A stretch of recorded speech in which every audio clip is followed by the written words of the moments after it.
जय हिंद। देखिए, जब से यूक्रेन और रूस की लड़ाई हुई है तब से वेस्टर्न वर्ल्ड ने पूरी कोशिश की है कि रसिया को कैसे कैसे डैमेज किया जाए, चाहे वो सैंक्शन से डैमेज करे या उसके जो भी पार्टनर्स है उनको दबाव सैंक्शन लगाकर या प्रेशर लगा के रोका जाए। इसी क्रम में उसने इंडिया को भी सोचा था कि इंडिया और रसिया के बीच में जो ट्रेड हो रहा है उसे कम से कम किया जाए, लेकिन इसका पूरा कोई असर नहीं दिखा, बल्कि इंडिया और रसिया का ट्रेड और बढ़ गया और रसिया का भी बढ़ गया। एक एक करके समझते हैं। नमस्कार दोस्तों, लॉजिक रेप चैनल के एक और वीडियो में आप सभी का स्वागत है। तो दोस्तों, जो आज की वीडियो है वो है भाई खान सर की, और खान सर ने काफी दिन बाद ये वीडियो बनाई है। इस पे लोगों ने जो रिएक्शन दिया है वो वीडियो के एंड में जरूर देखेंगे। और ये वीडियो भाई जो बनाई है वो मोदी जो अभी रसिया विजिट किए थे उसके ऊपर बेस्ड है। और उस पे मतलब जैसे वेस्टर्न कंट्रीज हैं और सारे कई कंट्रीज हैं जो कि नहीं चाहती थी कि भाई इंडिया और रसिया का जो है ट्रेड बढ़े या ये दोनों आपस में क्लोज हो। लेकिन भाई ऐसा नहीं है, रसिया और इंडिया का ट्रेड आज से नहीं है, बहुत दिन से है। तो अभी मोदी जी जब रसिया गए थे भाई तो वहाँ बहुत सारी डील हुई हैं। तो उन डीलों में जैसे बहुत सारी बड़ी बड़ी डीलें हैं। तो इस वीडियो में खान सर ने पूरा एक्सप्लेन किया है इस वीडियो में कि वहाँ के विजिट में क्या क्या हुआ और कौन कौन से कंट्रीज हैं जिनको भाई ये तकलीफ है कि मोदी जी वहाँ क्यों गए थे। तो ज्यादा टाइम नहीं वेस्ट करते भाई, देख लेते हैं वीडियो, और वीडियो में आप लोगों को सब पता ही चल जाएगा। तो वीडियो देखने से पहले भाई चैनल को सब्सक्राइब कर लेना, साथ में बेल आइकन प्रेस कर देना ताकि मेरी नई वीडियो के नोटिफिकेशन आप लोगों को मिलते रहें। तो चलिए देख लेते हैं वीडियो और मिलते हैं वीडियो के एंड में। अभी हालिया में हमारे प्रधानमंत्री रसिया दौरा पे गए, और रसिया जब दौरा पे गए तो पूरी वेस्टर्न मीडिया उन्हें देख रही थी कि क्या क्या समझौता होके आता है। इसी भी रसिया के जो जो हाईएस्ट सिविलियन अवार्ड होता है, जैसे भारत में भारत रत्न होता है, वैसे ही वहां पर ऑर्डर ऑफ सेंट एंड्रयूज होता है जो नरेंद्र मोदी को दिया गया। ये एक किसी भी देश के लिए गर्व की बात होता है कि जो दूसरे देश में हमारे प्रधानमंत्री को ऐसे अवार्ड दिए जाते हैं। इसके बाद दोनों के बीच में कई सारे डील होते हैं, जिसमें कुछ महत्वपूर्ण डील थे, जिसमें 6 न्यूक्लियर पावर प्लांट लगाने की बात थी। न्यूक्लियर पावर प्लांट जो होता है बहुत ज्यादा मात्रा में ऊर्जा दे देता है, और ये लगातार इसे बंद करने की भी जरूरत नहीं होती है। राजस्थान का रावत भाटा जो था लगातार 2 साल तक चला था, उसे बंद भी करने की जरूरत नहीं थी। ये न्यूक्लियर पावर प्लांट में सेफ्टी की ज्यादा जरूरत होती है, क्योंकि इसका सबसे खतरनाक एरिया इसका कोर होता है जहाँ यूरेनियम होता है। इसकी सेफ्टी के लिए यहाँ पे इसे बहुत बड़ा कंक्रीट से ढक के रखना पड़ता है। इसमें यूरेनियम का यूज किया जाता है। यूरेनियम को येलो केक कहा जाता है, इसे आशा का धातु भी कहते हैं। यूरेनियम दुनिया का सबसे महंगा पदार्थ होता है। यूरेनियम इसमें इससे महंगा दुनिया में कोई पदार्थ नहीं होता है। इससे एनर्जी ज्यादा निकलती है। अब वो इतनी ज्यादा एनर्जी निकलती है जिस वजह से बिजली बनाया जा सकता है। तो रसिया के साथ हमें 6 पावर प्लांट की जरूरत है, क्योंकि India day by day develop करते जा रहा है, और हमारे इंडिया में हर चीजें इंफ्रास्ट्रक्चर से लेके आईटी सेक्टर में डेवलपमेंट हो रही है, तो बिजली की खपत बहुत ज्यादा हो रही है, इसलिए इसकी भी जरूरत है। साथ में रसिया ने भारत के साथ बहुत संभवतः हो सके तो इस डील को करेगा फ्लोटिंग न्यूक्लियर पावर प्लांट। हालांकि रसिया के पास शिपिंग न्यूक्लियर प्लांट की बहुत एक्सपर्टीज है, उसके पास परमाणु पनडुब्बियां बहुत ज्यादा है। तो ऐसे ही बिजली घर को पानी वाली जहाज में ये लोग फिट कर देते हैं। जो न्यूक्लियर रिएक्टर है उसे पानी वाली जहाज में फिट कर देंगे, और बाकी उसमें जो भी सिस्टम है लगा देंगे, और शिप ऊपर से नॉर्मल दिखेगी, अंदर से ऐसा होगा, शिप ऐसे दिखेगी, बाहर से यहाँ पे होगा। अब इस शिप को किसी भी जगह पे हम मूव करा सकते हैं। सपोज कि अगर केरल में बिजली पे अटैक हो गया और केरल की बिजली सप्लाई खत्म हो जाती है, तो इस जहाज को केरल के पास जाएंगे, और जैसे ये क्रेन लगा है ऐसे ही तार लगा देंगे यहाँ पे ग्रिड, और उसे ग्रिड से जोड़ देंगे। एक बार जब कोई भी इलेक्ट्रिसिटी ग्रिड से जुड़ जाती है तो आपका मन आप जहां मन वहां भेज दीजिए। जैसे रेलवे लाइन पूरे देश में बिछा हुआ है, वैसे बिजली लाइन पूरे देश में बिछा हुआ है, जिसे हम लोग ग्रिड बोलते हैं। ये ग्रिड से जोड़ सकते हैं, तो इसका बहुत फायदा। इसकी क्षमता है 800 मेगावाट। पटना शहर की औसतन जो बिजली खपत है पूरे पटना जिला की 800 मेगावाट है औसतन। गर्मी में कभी बढ़ जाता है, ठंड में थोड़ा सा कम हो जाता है, जैसे एसी वगैरह का जरूरत होता है। तो एक शहर को ये अकेले बिजली सप्लाई कर सकता है। अब मूव करके इधर से उधर चला जाएगा। तो रसिया से इसकी भी डील लगभग तय मानी जा रही है यहाँ पर। और इसी बीच जब यहाँ पे डील हो ही रहा था, तो रसिया से 2 ट्रेन कोयला को लेकर इंडिया पहुंची। अब यहां से कोयला को लेकर इंडिया कैसे पहुंची, तो इंटरनेशनल नॉर्थ साउथ कॉरिडोर लेके ये ट्रेन रसिया से होते हुए यहां पर कजाकिस्तान, ये जो काकेशस पर्वत है, इसे पार करके ईरान के चाबहार पोर्ट पर पहुंचती है। ईरान के चाबहार पोर्ट के बाद फिर वहां से मुंबई पहुंच जाती है। तो यहां से ये इंटरनेशनल नॉर्थ साउथ कॉरिडोर जाता है। इसी में यहाँ पर India middle east economic corridor भी जाता है। तो India middle east economic corridor जो है ये भी यहीं से गुजर सकता है। तो India middle east economic corridor Dubai, सऊदी अरब ये होते हुए यहाँ से निकल सकता है। लेकिन इन दोनों इतने बड़े बड़े ट्रेड रूट के लिए भारत के पास मुंबई बंदरगाह उतना गहरा नहीं है। इसलिए मुंबई बंदरगाह से बहुत गहरा बनाने के लिए और वर्ल्ड लेवल का बंदरगाह एयर सीपोर्ट बनाने के लिए वहां पे मुंबई से थोड़ी दूरी पे वाधवन पोर्ट बनाया जा रहा है। वाधवन पोर्ट जो है ये टॉप दुनिया के एशिया के जितने बड़े बंदरगाह उसमें टॉप 10 में ये आएगा। इतना बड़ा इसे बनाया जा रहा है। इस समुद्र के अंदर 6 किलोमीटर में बनाया जा रहा है ताकि गहराई वहां ज्यादा हो और बड़े से बड़े शिप को लाया जा सके यहाँ पर। तो ट्रेड इतना बेहतरीन बढ़ रहा है यहाँ पे। ये पोर्ट अगर बन जाएगा तो हम लोगों की कोलंबो पोर्ट से निर्भरता घट जाएगी, क्योंकि बहुत बड़े जहाज को हमें कोलंबो पोर्ट पे भेजना पड़ता था, वहां से फिर अनलोड करके मुंबई लाना पड़ता था, क्योंकि मुंबई बंदरगाह उतना अभी गहरा नहीं है। हालांकि कांडला जो है वहां पे नवा सीवा जो है, नवा सीवा बंदरगाह आधुनिक है, लेकिन उससे भी बेटर बनेगा ये वाधवन पोर्ट यहाँ पर। तो अभी ये कोयले से भरी जहाजें आ गई हैं। इसी बीच हम लोग की डील होती है रसिया के साथ। रसिया हमें already S-400 missile defence system दे दिया है। S-400 जो है 400 किलोमीटर के दायरे में आने वाले किसी भी एरियल थ्रेट को मार सकता है। ये एक किसी भी जहाज या मिसाइल को मारने के लिए काउंटर में 2-2 मिसाइल छोड़ता है, ताकि एक से मिस हुआ तो दूसरा उसे मार सके। बट इसका रडार जो होता है वो 600 किलोमीटर देख सकता है, लेकिन 400 किलोमीटर के दायरे में आएंगे तो मार के गिरा देगा। इतना पावरफुल है। दुनिया का सबसे पावरफुल ये जो एयर डिफेंस सिस्टम है S-400 है। अब भारत के पास ऑलरेडी S-400 है, लेकिन ऐसा डील हो रहा है कि बहुत जल्दी भारत को रसिया जो है भारत को S-500 भी दे देगा। S-500 की मारक क्षमता 500 किलोमीटर है। अभी S-500 को केवल रसिया यूज करता है, उसने किसी दूसरे देश को नहीं दिया है। ये दुनिया का सबसे खतरनाक एयर डिफेंस सिस्टम है। अब आप समझिए कि हम लोग अगर ये एयर डिफेंस S-500 मिल जाता है तो अगर हम इसे अमृतसर पे रखते हैं तो पाकिस्तान के अंदर कोई जहाज नहीं उड़ सकता है, क्योंकि उतनी अंदर तक वो देख सकता है और वहां पे मिसाइल से हमला कर सकता है। चाइना के पास भी ये सिस्टम है, लेकिन चाइना के पास केवल S-300 है, यानी ये केवल 300 किलोमीटर मार सकता है। और हमारे पास S-400 ऑलरेडी है। ऑलरेडी ये चाइनीज भाई लोग तुम समझो ध्यान से, हमारे पास S-400 पहले से है, S-500 आने वाला है। तो इसका मतलब अगर हम लोग सामने सामने की लड़ाई हो तो उसकी एयरफोर्स कितनी भी तगड़ी हो, वो मैक्सिमम हमारे अंदर 300 किलोमीटर पेनिट्रेट कर सकता है और हम लोग उसके अंदर 500 किलोमीटर कर सकते हैं। तो ये एक बेहतर डील है भारत और रसिया के बीच में, जो दिखाता है कि दोनों देशों के रिश्ते कितने मजबूत हैं, क्योंकि S-500 केवल और केवल रसिया यूज करता और किसी को नहीं दिया। रसिया ने तुर्की को भी S-400 दिया था, जिसपे वेस्टर्न मीडिया ने बहुत बवाल मचाया था।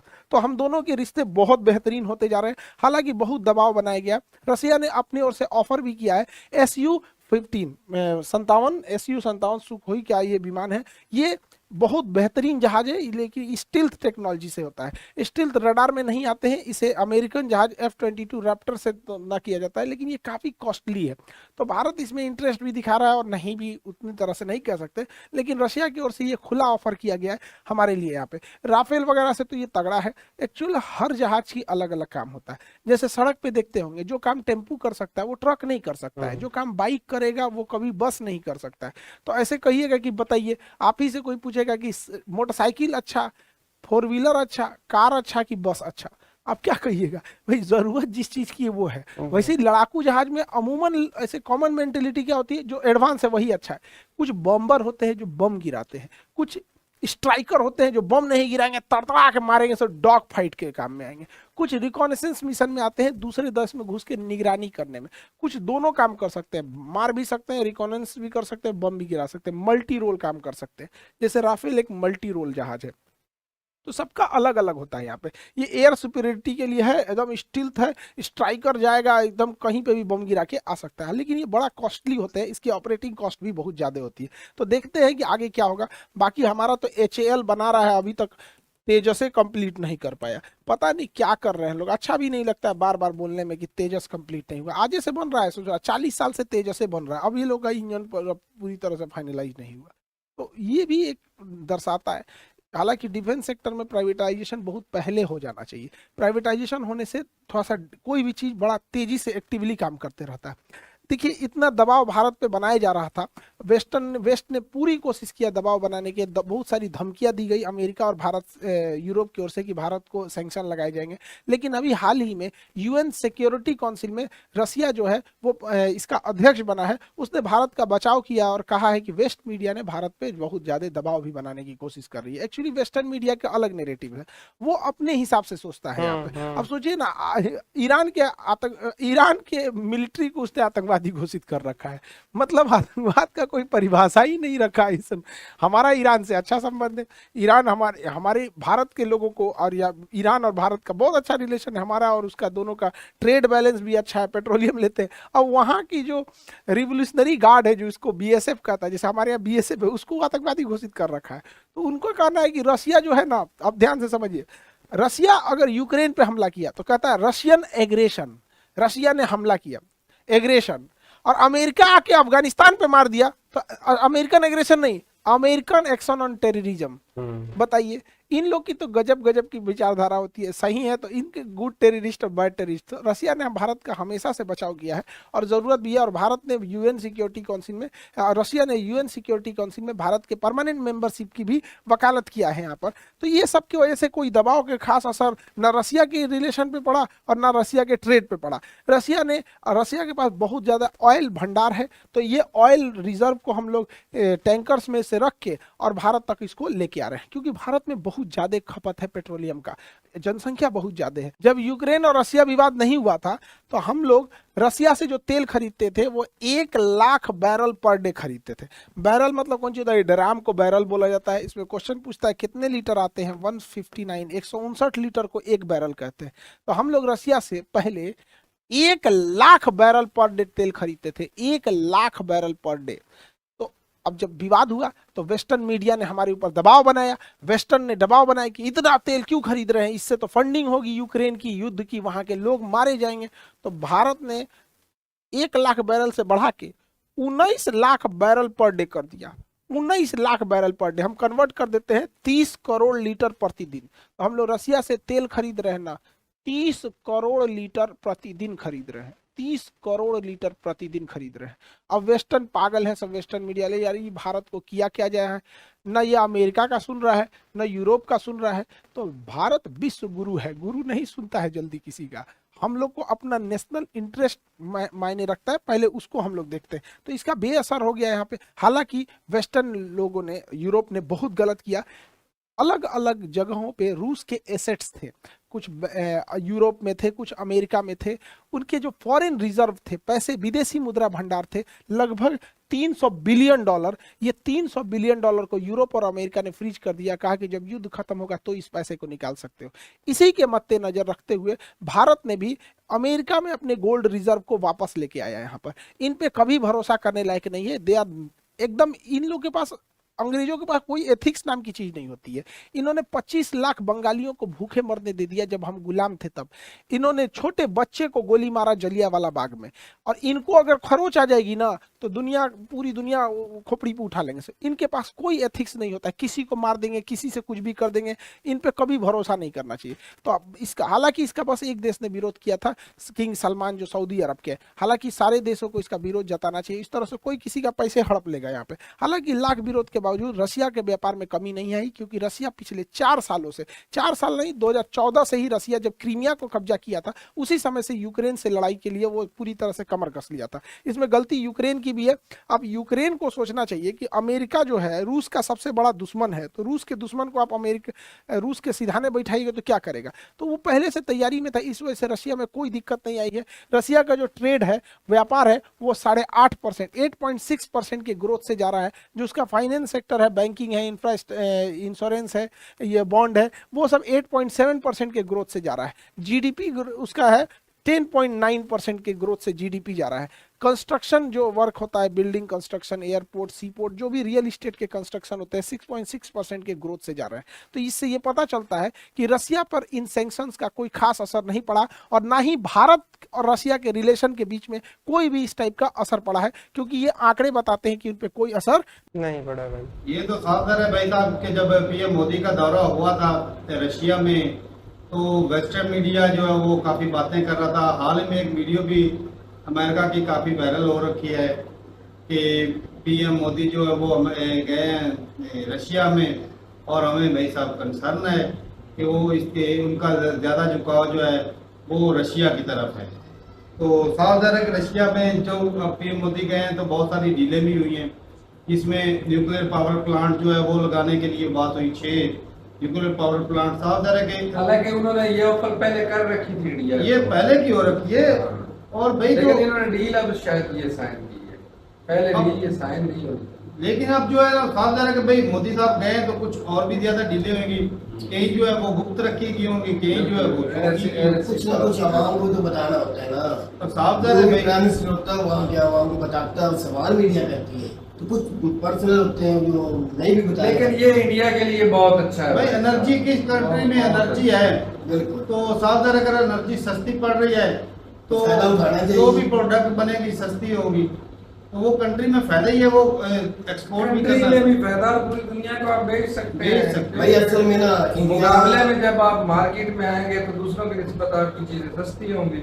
और फिर फिर जो फ्लोटिंग पावर प्लांट है, न्यूक्लियर पावर प्लांट, तासु वो भाई साहब बहुत धांसू है। अगर खुदा ना करता कल को कोई खराबी आती है, जंग का माहौल बनता है, तो एक जगह से उसको दूसरी जगह अगर किसी शहर में बिजली कट ऑफ हो जाती है वो शहर को भी जट से मुंतकिल कर सकते हैं मुंतकिल उसको। करके बहुत बड़ी बात है यार। कुछ बहुत घंटों अच्छे से में एक्सप्लेन किया, क्योंकि एक पीएम मोदी का जो विजिट था ना, वो भी एक काफ़ी ज़्यादा ना एक स्पेशल था उसको लेकर।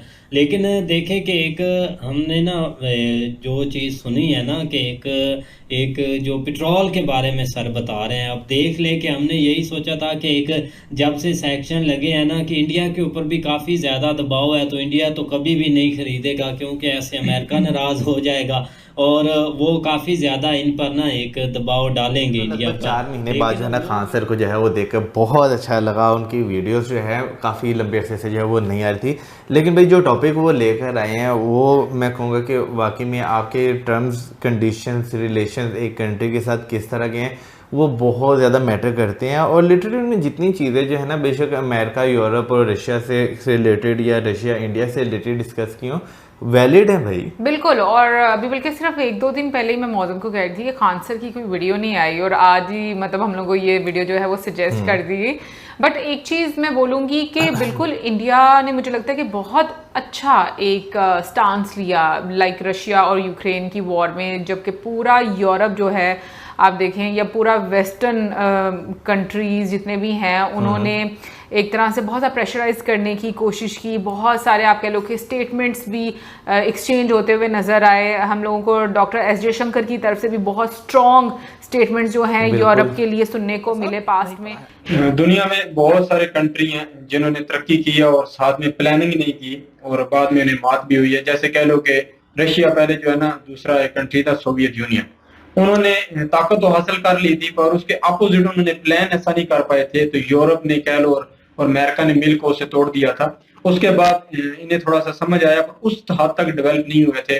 और इसी तरह चीन भी है, चीन ने भी तरक्की की और तरक्की के साथ उसने भी सारे शातिर के जो जितने भी गुर थे वो भी अपनाए।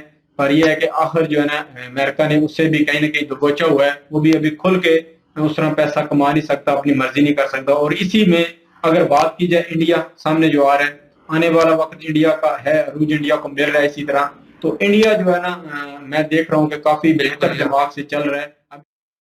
ये की झलक इंडिया और रशिया के ताल्लुकात की, उनकी दोस्ती की, उनके रिलेशन की, मतलब कि उनके इतने गहरे रिलेशन है कि इंडिया को यूएसए ने या यूरोप ने धमकी लगाई कि आप ऐसा नहीं करेंगे। वो गुलाम थोड़ी थे, वो यूएसए के या आईएमएफ से या अपना यूरोप से लेकर थोड़ी खाते थे। वो अपना कमाते हैं और अपना खाते हैं। तो उन्होंने जहाँ 1 lakh litre 1 lakh barrel per day लेते थे, वहां उन्होंने 19 गुना कर दिया। 19 लाख बैरल पर डे उन्होंने लेना शुरू कर दिया। तो ये थी आज की वीडियो भाई, और खान सर ने बहुत डिटेल में एक्सप्लेन किया है, मतलब ये मोदी जी का रसिया विजिट, और इस पे भाई कितने वेस्टर्न कंट्रीज को कितने एतराज हैं और कौन क्या सोचता है। तो भाई वेस्टर्न कंट्रीज तो हमेशा से सोचता है कि पहली बात तो वो इंडिया को लेके हमेशा, इसलिए मजबूरी में वो इंडिया के साथ भी रहते हैं क्योंकि वो इंडिया को छोड़ भी नहीं सकते। कि अगर यहाँ छोड़ देते हैं, एशिया में जो है वेस्टर्न कंट्रीज का मोस्टली चाइना से बनता नहीं है, तो उनको कोई ना कोई कंट्री चाहिए चाइना को काउंटर करने के लिए, ठीक है। तो बाकी जो कंट्रीज हैं यहाँ पे, जैसे पाकिस्तान है, बांग्लादेश है, श्रीलंका है, या जो और छोटे छोटे देश हैं यहाँ पे, तो उनमें उतनी पावर या उतनी कैपेसिटी नहीं है कि अगर उनके साथ वो रहते भी हैं तो वो उनको कहीं मदद कर सकते हैं।